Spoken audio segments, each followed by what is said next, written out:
The explosion itself had almost completely destroyed the home. One of the neighbors said it felt like an earthquake. Her body was literally shredded with shrapnel from the explosion. This horrific bombing was the result of a sinister plot for revenge, orchestrated from the most unlikely of places. However, the sole survivor would reveal the unthinkable truth behind the explosion. Well, we got a package for George from the state of Alaska.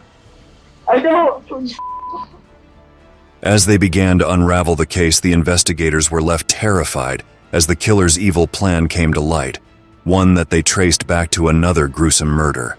The bullet entered the back of his head, exited out the front of his head. Death was instantaneous.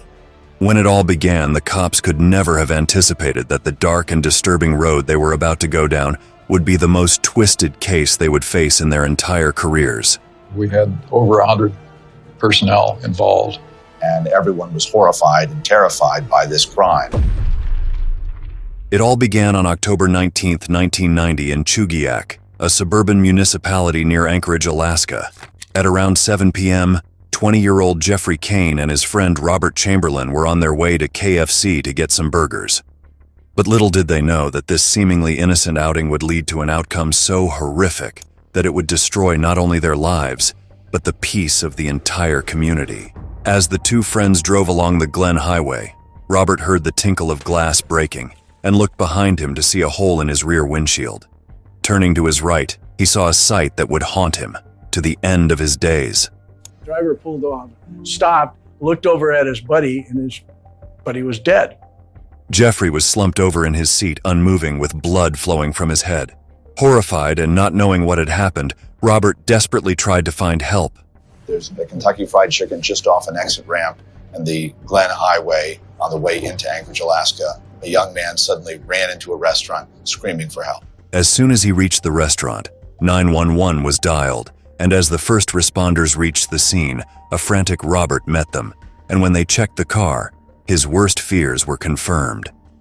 A young man, white male adult, approached me. He was very, very upset and said that his friend had been shot.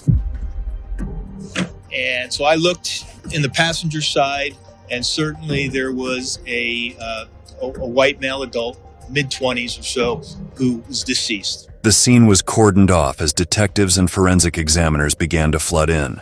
Robert calmed down enough to reveal to the officers that the shooting had taken place on the highway. The bullet probably came from another vehicle that was traveling in the same direction as our victim vehicle. This information led the police to their first clue, a shell casing they found on the side of the road. This only led to more questions for the detectives. With not much traffic on the highway that night, they had no idea who could have been on the road and fired the shot at that time. The fact that an unknown shooter was roaming free in the community caused panic levels to rise across Alaska. We had a shooter that we didn't know where they were. We didn't know who they were, and we didn't know if there was a potential for them to strike again. One of the things that we had to ascertain was it random? Was it targeted? The police had very little evidence to answer these questions, but little did they know that this shooting was just the beginning of the most complex and twisted case that they would ever encounter. Jeffrey's parents were called to the scene and were heartbroken when they heard the news of their son's murder. Of course, they would let me get within 50 yards of it. They had all cornered off. But I could see Jeffrey still sitting. They struggled to comprehend why their son was taken from them in such a violent manner, with seemingly no reason behind it. I couldn't understand why Jeff had to be the one that was shot.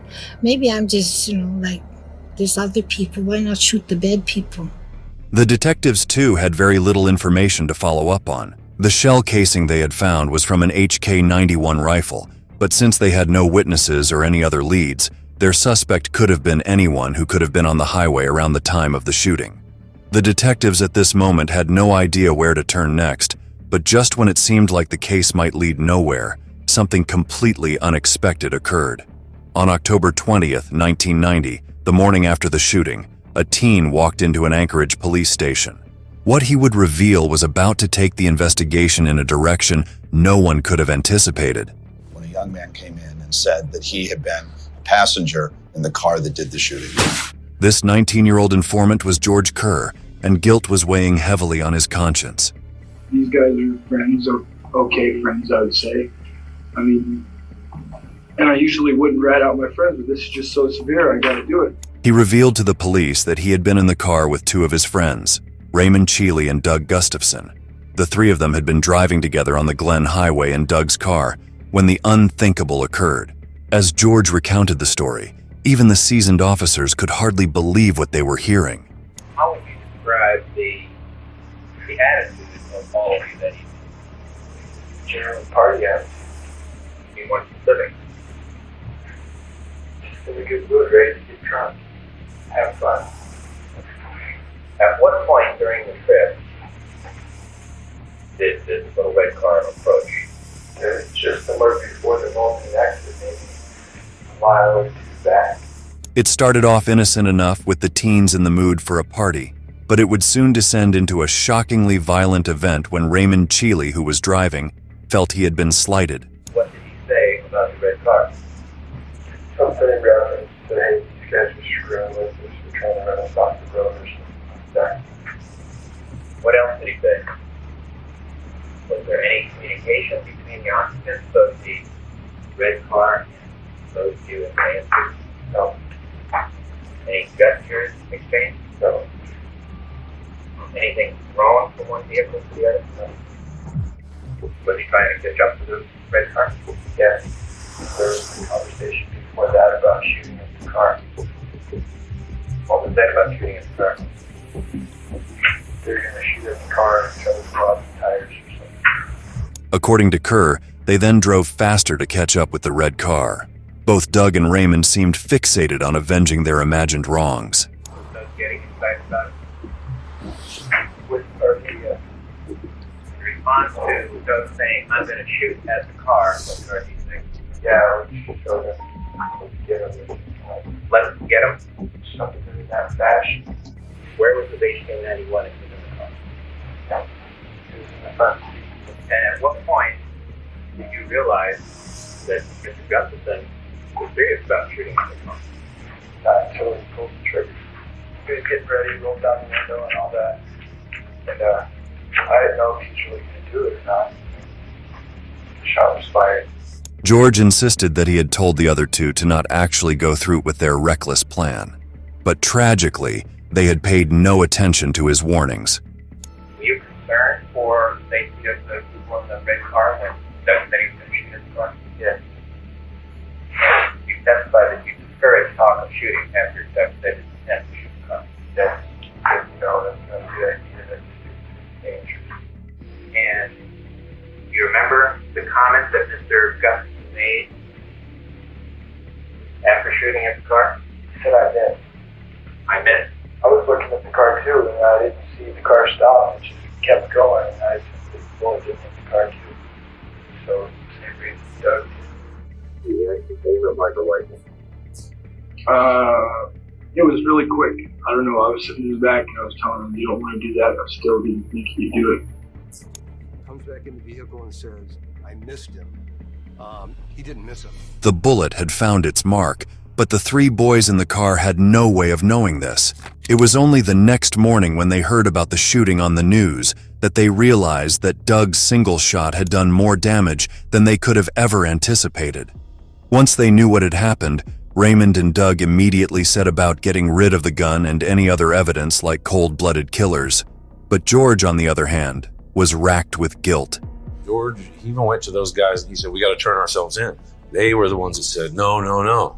George Kerr, he thinks about it. He finally talks to his boss who owned the restaurant he worked for. And he tells George Kerr, you need to go to the police right now. Thankfully, George heeded this advice, and with his confession, the police now had the names of their two prime suspects, Raymond Cheeley and Doug Gustafson. This was not the first time police had heard these names. They were familiar with law enforcement. They had been involved in some other activities. The three of them, including George, had only graduated from high school a few months prior, but their plans for the future included nothing but trouble. With this little group, they started committing, acts of mayhem out in the Eagle River and Chugiak area. Acts of vandalism, burglaries, for lack of a better term. They were bad kids. In fact, just a day before the murder of Jeffrey Cain, the trio had been involved in another notable crime. The three of them had broken into Mike's Meats, a produce market, and stolen over $20,000. But what they did with this money was possibly even worse. The trio purchased weapons.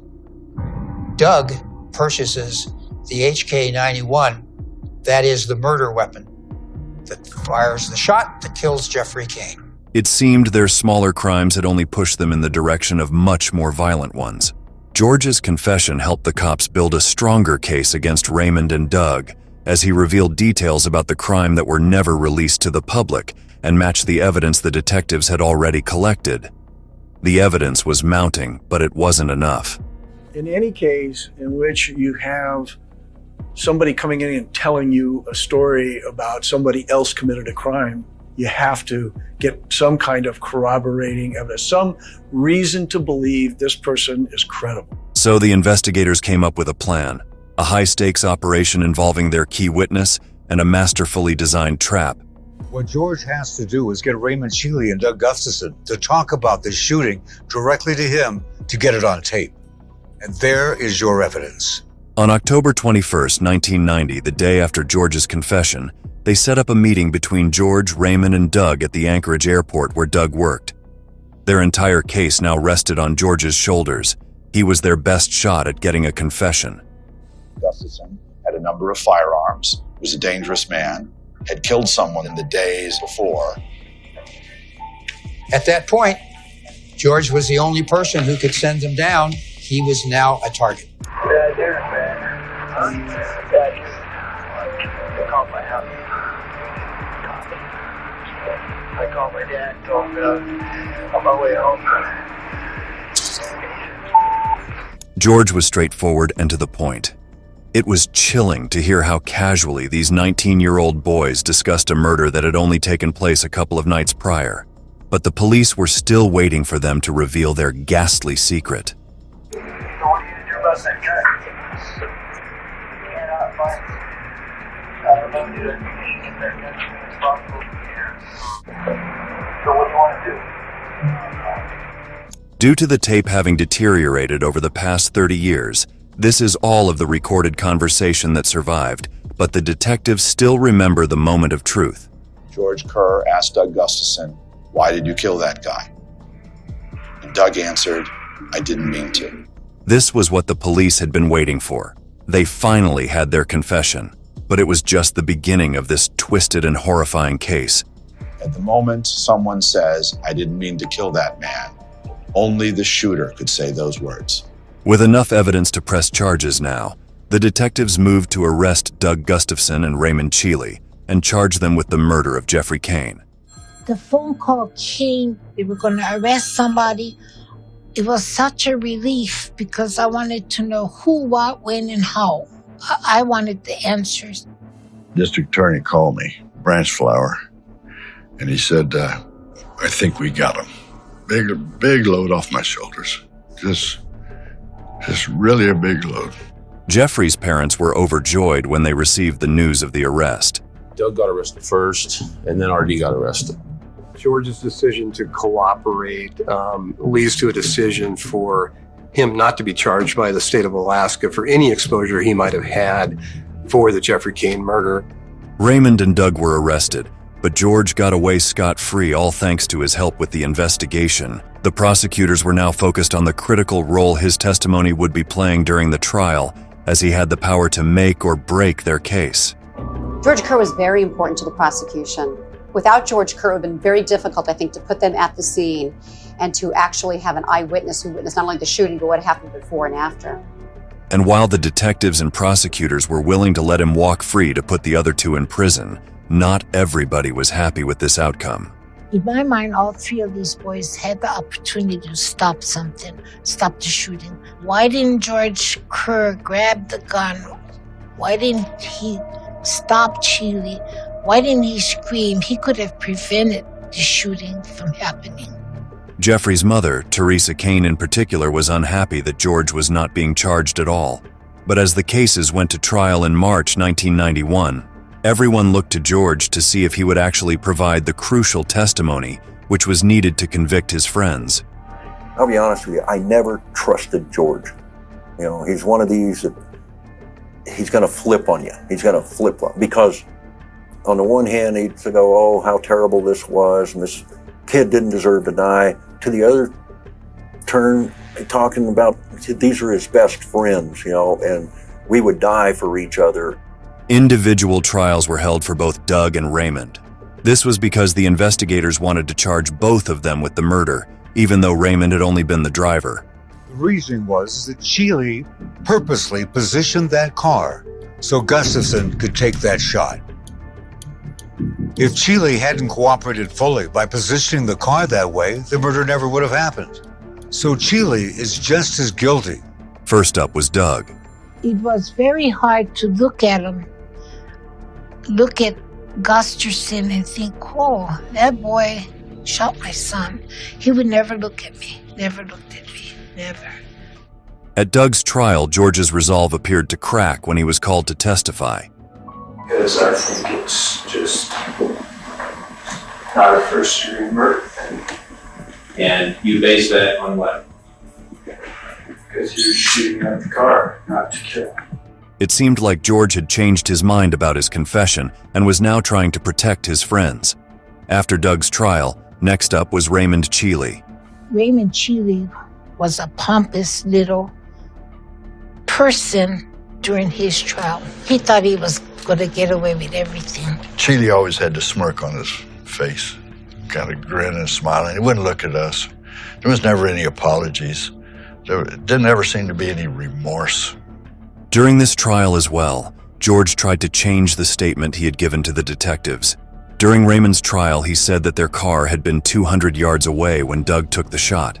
But during his confession, he had said something completely different, and this time the cops had an ace up their sleeve. What we found was that after stringing the trajectory, that the angle was approximately 47 degrees off the back of the vehicle.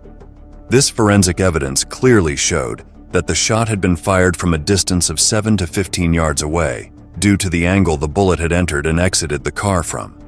Despite his efforts to mislead the jury, George's confession, along with the forensic evidence, was enough for both Doug and Raymond to be found guilty. Doug was sentenced to 65 years in prison, and Raymond was given 60. After the trial ended, George decided to join the Navy in the hopes of putting all of this behind him. Finally, everything seemed to be coming to an end. Despite George not being charged, the detectives felt they had put the guilty parties behind bars, and now they could close the twisted chapter that this case was. But little did they know, the real horrors had only just begun. 3,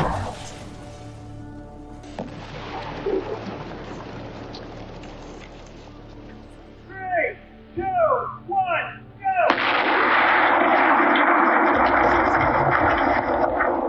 On September 17, 1991, just about 11 months after Jeffrey Cain's murder, the unthinkable happened. Calls began to flood in reporting something that no one could have expected even in their worst nightmares. And I do remember hearing, I think they said an explosion in Thunderbird Falls. An explosion in a neighborhood was a big deal. You're thinking to yourself, there's probably not going to be any survivors. When we interviewed the neighbors in that small community, of course they were shocked. The calls were all coming in from the Eklutna area, and firefighters, paramedics, and the police were swift to respond to the scene. But what they had initially assumed was a small explosion turned out to be much, much more. You could look and see that the windows were all blown out, and the front wall was actually separated from the rest of the house. The neighbors informed the first responders that the home belonged to 44-year-old David Kerr and his wife Michelle. But while the outside of the house was already terrifying, what they were about to find inside was far more chilling. We were all kind of going under the assumption that it was some type of gas explosion. Nobody anticipated the type of call that we were actually responding to. As first responders entered with caution, they called out hoping to hear a response from someone alive. Then they saw a figure lying down, covered in ash and rubble. Assuming the worst, they moved closer to confirm the cause of death. But then, like something straight out of a movie, the body stirred and sat up straight. Michelle Kerr amazingly never lost consciousness. So she hears them yelling. She manages to physically sit up out of all this rubble that she's covered with. She has a piece of the door jamb sticking out of her body cavity. She's got all this blown-in insulation stuck to her. Michelle Kerr was miraculously still alive and conscious, but the condition she was in was beyond anything these seasoned professionals had ever witnessed. She was grievously injured, suffered catastrophic damage to her face and her body. Her body was literally shredded with shrapnel from the explosion. She stated that she felt like she was melting, that it pushed her down towards the floor, and she laid there until the medics came in and extracted her from the scene. The explosion had also affected her hearing and eyesight, but as paramedics carried her out of the house to rush her to emergency care, she was still conscious. Her husband, David Kerr, unfortunately, had not been so lucky. We located the male victim. It was apparent that he had passed away. It was clear when we found him that he was, at the center or near the center of whatever explosion had occurred. The male victim, David Kerr, was blown back across the kitchen, away from the counter where he had opened the device. He was pretty well mangled from the blast. David was confirmed dead, and his remains were sent for an autopsy. The officers at the scene were unsure whether Michelle would survive her catastrophic injuries, so they decided they could not waste this opportunity to question her regarding what exactly set off the explosion. But what she was about to reveal would shake them to their core. Michelle, there's some police officers here. Just repeat what you think happened. Go ahead. Well, we got a package for George from the state of Alaska. The officers could not believe their ears. It seemed the explosion had not been caused by something ordinary like a gas leak, but things were about to get a lot darker than any of them had expected. Michelle had one more intriguing piece of information to share. I know it's from Doug. How do you know that it was from Doug, Michelle? Because George put him in jail. George testified. The names of George Kerr and Doug Gustafson were all too familiar to the local investigators. It seemed the true nature of the crime was more sinister than any of them had expected. Their main focus now became to find out who could have sent George a mail bomb. Now we had the feds involved, and this was a big story. Within hours of the explosion, federal agents from the USPIS arrived in Anchorage and formed an investigative task force with the local police departments. This was no ordinary matter. The Postal Service delivered 181 billion pieces of mail. The only mail bombing we had that year was in Anchorage. The media coverage was frantic. Crime itself was rare in this suburban area, but a bombing? That was practically unheard of. As the detectives rushed to try and put the pieces together, the public began to panic. You don't have that happen in a neighborhood like this. You have that happen in New York or LA, but in a small, we have 98 homes up here. You don't have that happen up here. This case had a devastating impact on the entire community, far beyond the immediate family. As the investigative team scrambled to find the culprits, they looked into Doug and Raymond, who Michelle had accused in her severely injured state. But seeing that both of them were incarcerated in Alaska's most secure prison and had been for over half a year, they turned their attention to other leads. They started by thoroughly processing the crime scene, a task easier said than done. In bombings, the explosive nature of the blast often obliterates critical evidence, and this incident was no exception. Debris from the front of the house extended out probably 40, 50 feet. We had thousands of pieces of potential evidence, but we have to go through each and every piece of it to ensure that it's not something that was contained within the bomb. It seemed impossible, despite sifting through tons of debris and rubble. They found nothing that could hint at what explosives were used in the bomb or where it could have come from. But then they received a clue from an unlikely source. They're processing the remains of David Kerr in an autopsy at the state crime lab. A number of things were collected from the body. One of the key things we found was forensics were able to recover chemical traces of MMAN. And the reason that was important is because MMAN is added to an explosive called Tovex. It's a high explosive that is frequently used in things like mining and logging. But the single most important piece of physical evidence was a piece of the microswitch that was used to set off the explosive. This little piece that's recovered from David Kerr's body cavity is part of a roller switch. The switch found inside David Kerr's remains would have been used to complete the circuit of the bomb.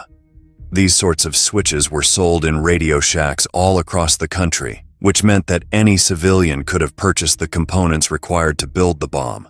But this pointed the detectives in a very specific direction. The homemade nature of the explosive device determined that it was very personal, and so therefore we had to determine who bore that much animosity. Who would want to send a bomb to the Kerr household? Though the most obvious suspects, Doug and Raymond, were in prison, there were still plenty of people who could have wanted to hurt George due to his criminal record. The first person they looked into was the owner of the market that the trio had robbed the day before the murder of Jeffrey Cain. We had to consider that the owner of that establishment might bear some animosity towards George and might try to blame George for his loss, try to exact revenge. However, when he was questioned, investigators found no indication that he was involved. He even passed a polygraph test, leading to them clearing him of suspicion completely. Next, they looked at individuals who had even more of a reason to bear hatred towards George. We learned that George had been granted immunity for testifying in Jeffrey Cain's murder trial the year before. It's possible that the family of the murder victim would not be happy that George got away without being charged. Jeffrey's parents had already made their feelings about George and his friends clear at the time of the trial. They were devils walking on this earth. They were actually devils. You better get a conviction, because if they get on the street, I'll take care of the problem myself. In addition to his possible motive, Jeffrey's father, Ronald Cain, raised further suspicion due to his background. He said, we want to give you a lie detector test. And I said, for what? I didn't do anything. He says, well, you know something about explosives. I said, I don't know anything about explosives. They said, well, we checked your military records, and at one time you were in the combat engineers, and your job was to blow up bridges and stuff. He had the necessary expertise required to build the device, but when they looked into his activities, they found no evidence that he was involved in the building of the bomb. Right after I took the lie detector test, I said, what are your findings? And they said, you're innocent. And I said, well, I told you that in the beginning. The investigators were back where they had begun, and no matter what they did, their investigation seemed to point in only one disturbing direction. The personal and violent nature of the crime only pointed at the incarcerated pair. But the people with the best motive also had the best alibi. Despite the pair's rock-solid alibi, the investigators decided it was time to look into them again and see if they had missed anything the first time around. When they interviewed people who knew Doug and Raymond, they learned something deeply troubling about the boys' habits and interests.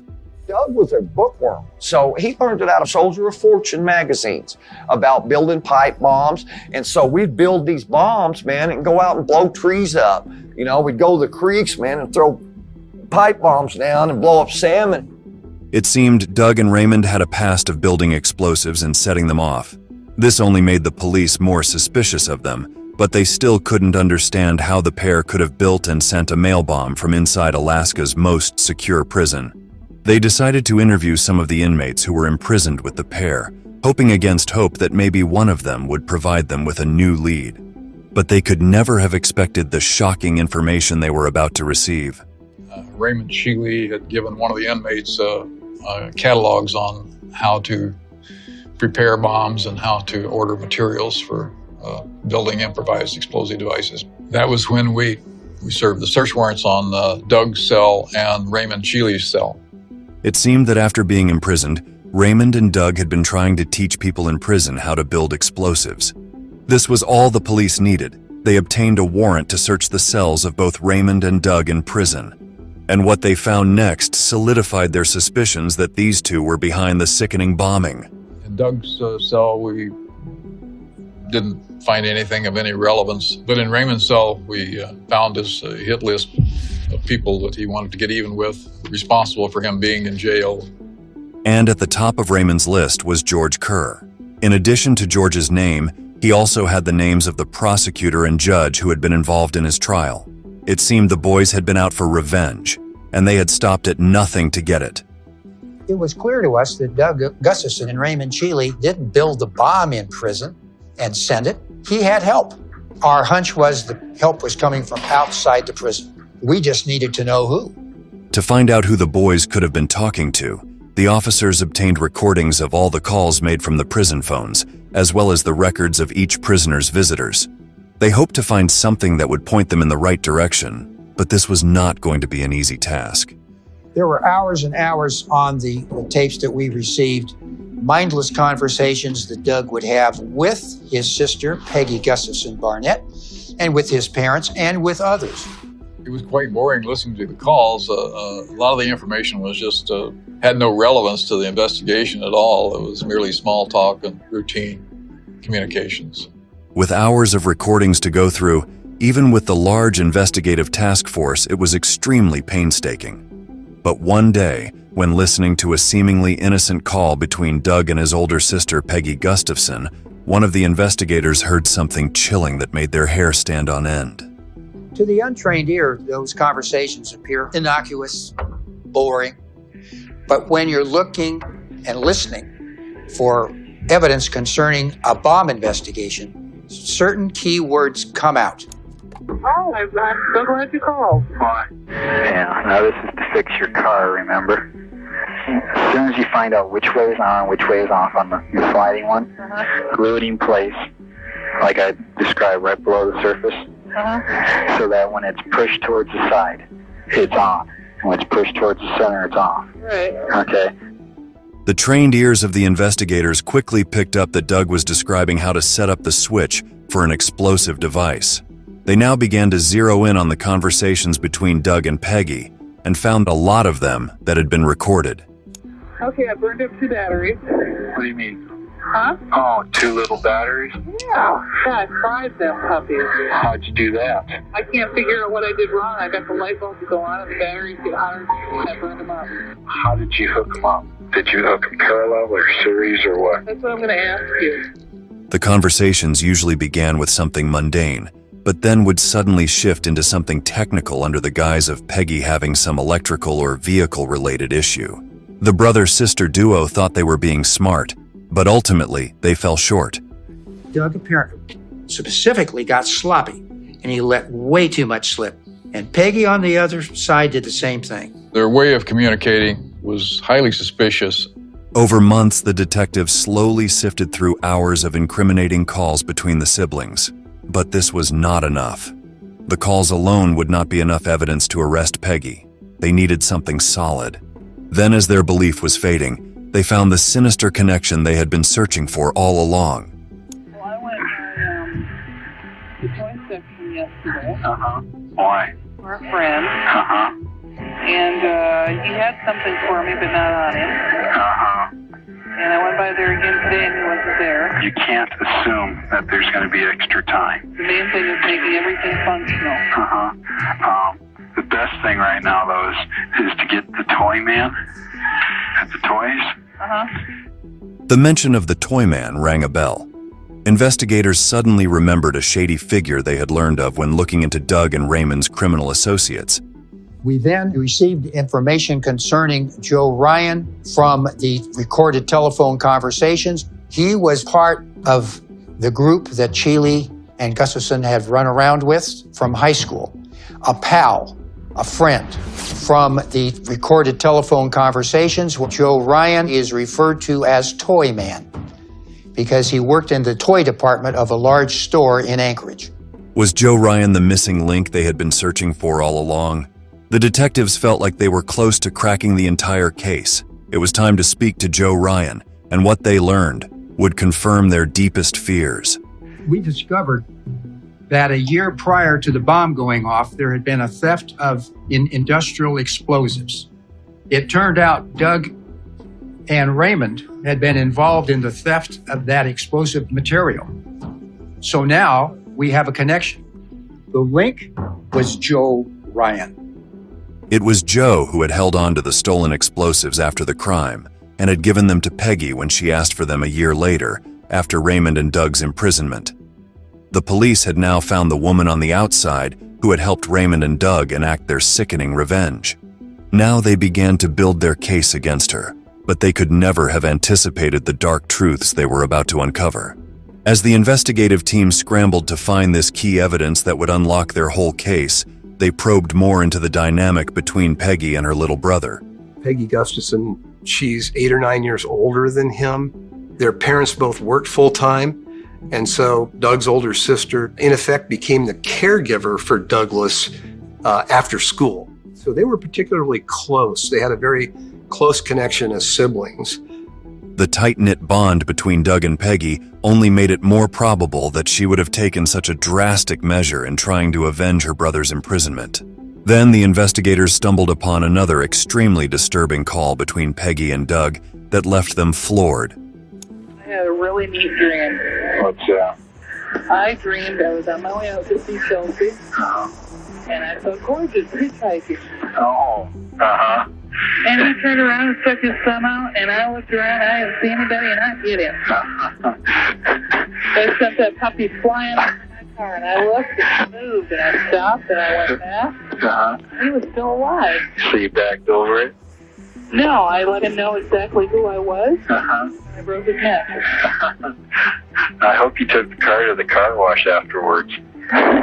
That's one thing people always mess up when they hit and run. They don't take it to a car wash right away.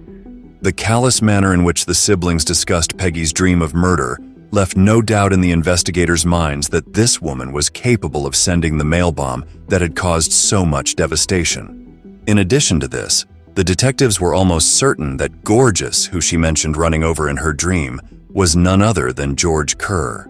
Clearly, she harbored a great deal of hatred towards him, and it seemed she had been willing to do the unthinkable to take revenge for her little brother. Now sure that Peggy was their culprit, they looked into her whereabouts around the time frame when the bomb was built and sent to its final destination.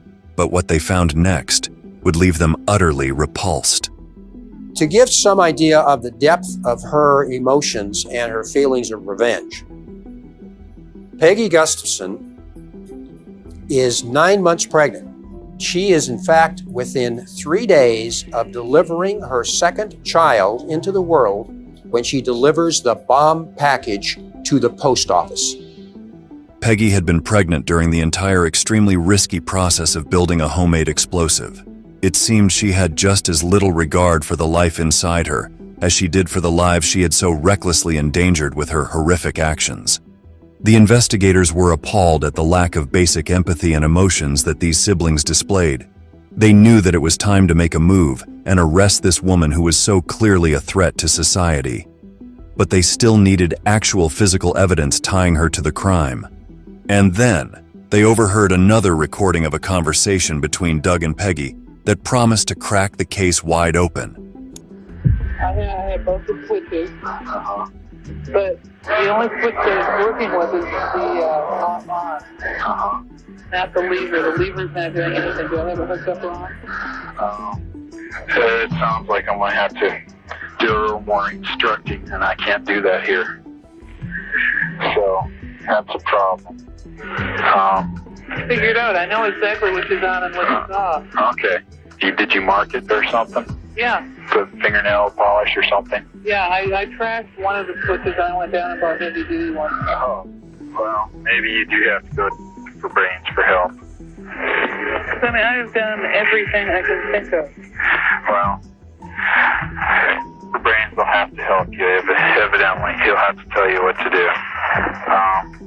This conversation, which took place on September 5th, 1991, just 12 days before the bombing, indicated that Peggy had been struggling with a certain aspect of building the device. But who was the brains that Doug had told her to ask for help? The investigators had an idea of who it could be, and the connection made the bombing seem even more sinister. We determined through interviews and contacts that for brains is their brother Craig, the middle child, who happens to be a mechanic and understands electrical wiring. It seemed the bombing had been a family affair. Doug, with Raymond's help, had orchestrated it from prison, but it was his older siblings, Craig and Peggy, who had built it and sent it to its fatal destination. The police now had the entire crime mapped out. It was almost time for the case to reach its final conclusion. Craig was perceived to be the black sheep of the family. He wasn't necessarily estranged from them, but Craig was not necessarily close to Peggy or Doug. So we start focusing on Craig, who appears to be sort of a weak link here. They were aware that they were in a crucial phase that would make or break their investigation. We then unleashed every tool we had in our toolkit, and that included search warrants, it included electronic surveillance. They began with searching the property of the Gustafson family, hoping it would turn up the evidence they so badly needed. We were more looking for anything that would have a relevance to the investigation, wiring of the same color or wires of the same color, batteries of the same type that might have some relevance, fragments of tape that recovered from the device, if we could find anything that was matched that, and purchase receipts for switches, batteries, bulbs, things of that nature. We found evidence where some of the old abandoned vehicles appeared to have been blown up. Some damage to those vehicles would indicate it may be by explosions. And the searches disclosed very little in the way of evidence. But the investigators knew this would not be enough to win an argument in court. The evidence was circumstantial at best. But the search had another effect, one that promised to end the case once and for all. Late at night, we get a call from a guy who wants to talk to us right away. That guy is Craig Gustafson. The searches had shattered Craig's resolve. It seems like the weak link was ready to break.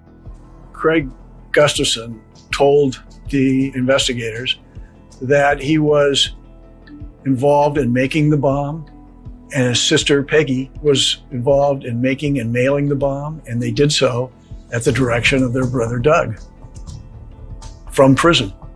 Craig revealed everything to the detectives, how Raymond and Doug had orchestrated the entire crime from prison and why he had helped his sister. Craig had been over at Peggy's, observed her attempting to put the device together, and was concerned for her safety because Peggy's about 9 months pregnant. So Craig tells her, I will put that device together for you. I don't want you to blow yourself and the children up. He also revealed how she had finally sent the explosive, and this was the final straw. The officers could not believe the depravity of what they were hearing. Peggy, in one of the great lapses of judgment in human history, drives to the post office with her daughter in the car over a bumpy road and a bomb in the backseat. Craig's confession was the key piece of evidence they had been praying for. They could now take the case to trial. It seemed like everything was done and dusted, but there was still one last twist just beyond the horizon that the investigators would never see coming. After Craig's confession, a federal complaint was filed, and the officers moved rapidly to arrest all the involved parties. Keeley was arrested this morning at Cook Inlet pretrial. Gustafson was arrested at Spring Creek and Seward. Peggy Gustafson Barnett was arrested at her Anchorage home this morning. They were charged on the counts of mailing explosives with the intent to kill and the use of a destructive device in a crime of violence. When Peggy was arrested, she did eventually confess to everything and also provided them with a crucial piece of evidence that they had been searching for all along. When Peggy cooperated, Peggy was able to tell us which store she went to purchase those switches. We were able to find through an old receipt at that store, didn't have Peggy's name on it, but it did show a transaction right during the time frame that would be very relevant to our case of those types of switches being purchased. Everything appeared to be wrapping up nicely. The investigators were confident they had enough to secure a conviction. But then on March 29, 1992, something happened that made the officers despair for the chances of their entire trial. Craig Gustafson has also been charged in the federal complaint, but he has disappeared. Craig Gustafson was missing. The officers were horrified as their entire case rested on his confession. Without him, they had nothing. A number of possibilities, most of them bad, came to mind. Number one, he had done something rash. He was under such pressure that he had killed himself. The officers hoped against hope that this was not the case. If Craig was dead, they would likely not be able to secure a guilty verdict against the others. And when they search his house, their fears simply intensified. More worrisome to us is that before Craig leaves and takes off, he writes a series of letters that we find at the house in a drawer. One is addressed to a postal inspector, one is to his parents, and he's basically saying, I got in this thing too deep, I didn't know when to get out. The investigative team was now frantic. Their key suspect was either dead or in the wind, and they had no leads on how to find him. Missing posters were circulated across the country, and a $10,000 reward was offered for any leads of Craig's location. The officers also put other measures in play in the hopes that something would turn up. We put what we call a trap and trace procedure in motion, that if he made a phone call to his girlfriend, for example, we could trace him. And that's what happened. But it was several weeks. We did obtain a tap on his girlfriend's telephone, and she agreed to cooperate with us in order to keep him from getting injured or hurt. The days began to roll by, and with each passing minute, the detectives' fears grew that their entire investigation may have been for nothing. But then, when they had nearly given up all hope, their prayers would be answered. He makes a call from a payphone on April the 18th. His girlfriend is able to keep him on the line during that particular phone call long enough that they're able to trace the call. They determine it's coming from this payphone at the Roosevelt Hotel. The call was coming from all the way in Los Angeles. It seemed Craig had been heading south, likely heading for Mexico. Being a federal agency, the postal inspectors had a team in every state, and they immediately mobilized while Craig was still on the phone with his girlfriend. What would happen next was almost straight out of a movie. On the phone call, Craig tells his girlfriend, "They will never catch me," at which time we hear, "You're under arrest, freeze." And he drops the phone. Craig was apprehended, and the investigators heaved a huge sigh of relief. The finish line was now in sight. Finally, the case was ready to go to trial. 5 individuals were indicted for a multitude of charges by the federal grand jury in Anchorage, Alaska.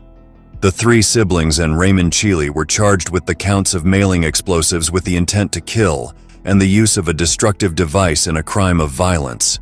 Joe Ryan, the friend who had given Peggy the stolen explosives, was charged with possession of explosives. As their trials began pretty early on in the process, Craig showed the others where he stood. As we say in the U.S. Attorney's Office, he joined America's team, entered a plea agreement under which he agreed to plead to certain crimes, and part of his deal was he would cooperate with the government and testify. As he had been the one to initially confess as well, the prosecutors had been pretty sure that he would make this move, and now had the key testimony they needed to convict the others. Peggy, too, made a number of admissions at this point. Peggy said, "We didn't intend to kill anybody. This whole thing was just meant to scare George Kerr into telling the truth," because she's got a very strong belief that Doug has been wrongfully convicted for murdering Jeffrey Cain. Peggy also ended up pleading guilty, but her so-called admissions were seen for what they were: poor attempts to make herself look better. No matter how aggrieved she may have felt about her brother's sentencing and George walking free, it did not excuse the deplorable and unbelievably dangerous revenge she had executed. But then Doug did something shocking that no one could have seen coming. Doug agrees to plead guilty. It's conditional upon Peggy receiving leniency in her sentencing. Doug made one final attempt to save his sister. Ironic, considering it was his horrific request that put her in this situation. Maybe he should have never taught her how to build a bomb in the first place. The trials were short due to the wealth of evidence against the remaining suspects and the cooperation from those who pled guilty. Raymond Cheeley was given 2 life sentences without the chance of parole. Doug Gustafson was given a life sentence, plus an additional 30 years. For both of them, these sentences were to be served in addition to their existing sentences, effectively confirming that they would never be free men again. Peggy Gustafson was given a lesser sentence of 24 years thanks to her brother's plea deal. Craig, for his cooperation with the investigators and his plea deal, was sentenced to 21 years in prison. Joe Ryan, for his lesser charge, was given 57 months in prison and 3 years of supervision upon release. Finally, the case had reached its end. Unfortunately for the Gustafson parents, all three of their children are convicted murderers. Unusual case, to say the least. People reached out from prison and used their own family to kill innocent people. It's astonishing. Even today, over 30 years later, the murder of Jeffrey Cain and David Kerr stands out as one of the most diabolical cases to ever take place in the United States. 2 innocent victims were killed for nothing. The decision to put a bullet into the head of an innocent passerby is as evil as anything could possibly be. And the decision to put a mail bomb into a residential community who could kill almost anyone is almost the definition of evil. The commonality of the 2 cases is you don't know who you're killing. You don't even know who you're killing. Jeffrey's parents, Ronald and Teresa, never truly recovered from losing their son. There is nothing in this world can prepare you for losing a child. It's like they just laugh. When is he coming home? You know, the what ifs. And I could go crazy thinking about that. Why didn't I tell him stay home? Why didn't I say you're moving, you need to pack? Why didn't I do this? Despite the passage of time, they have never let Jeffrey fade from their memory. We think of Jeffrey all the time. He still has a bedroom. So I have his coat still hanging in the closet with his name tag on it. So, you know, even the grandkids say, oh, it's Jeffrey's room. And they're all old now, but they know it's Jeffrey's room. You know, he was alive once, you know, so let's keep him in our hearts. Michelle Kerr survived and made a full recovery from her tragic injuries, but was now alone in the world. She sued the state of Alaska for failing to protect her and her husband and won over $11 million in damages. This bombing was totally preventable. It never should have happened. The Department of Corrections failed Dave and failed me. Their job is to protect the public and not simply house prisoners. Peggy and Craig Gustafson were released sometime in the 2010s after completing their sentences, but what they have done post their release is not known. Before we close, we would like to take a moment to remember Jeffrey Cain and David Kerr for who they were, a loving son and a beloved father who, of no fault their own, were taken far too soon. We hope that their families and loved ones have found some form of peace since their passing. And this is where we will close this chapter. The case of Jeffrey Cain and David Kerr tragically shows